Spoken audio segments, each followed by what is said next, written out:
C'est les 50 ans du hip-hop et on a décidé de vous raconter son évolution et ses moments charnières avec une année, une anecdote. On commence avec 1973, l'histoire du premier rappeur de l'histoire.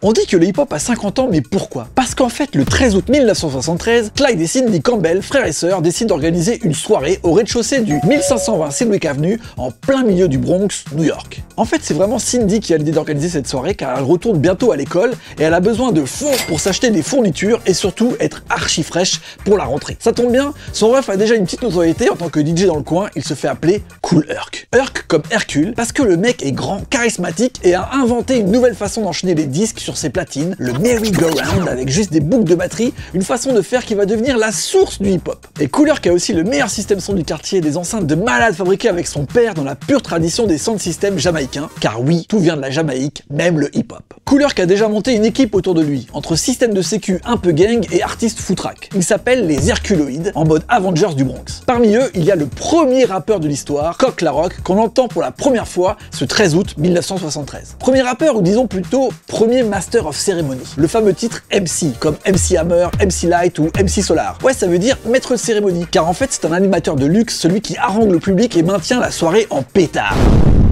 Mais la nouveauté de Coq La Rock, c'est d'avoir des petites routines en rythme et en rime, comme par exemple You rock and you don't stop, ou Hotel, Motel, You don't tell, We won't tell, qu'on a entendu après absolument partout. Et ben c'est Coq La Rock qui les a inventés, ces petits gimmicks, ces petits mantras en rime qui vont être repris partout dans l'industrie du rap plus tard. Mais justement, dès que le rap est devenu une industrie, avec des disques, des groupes, des rappeurs, Kool Herc et Coq La Rock ont disparu.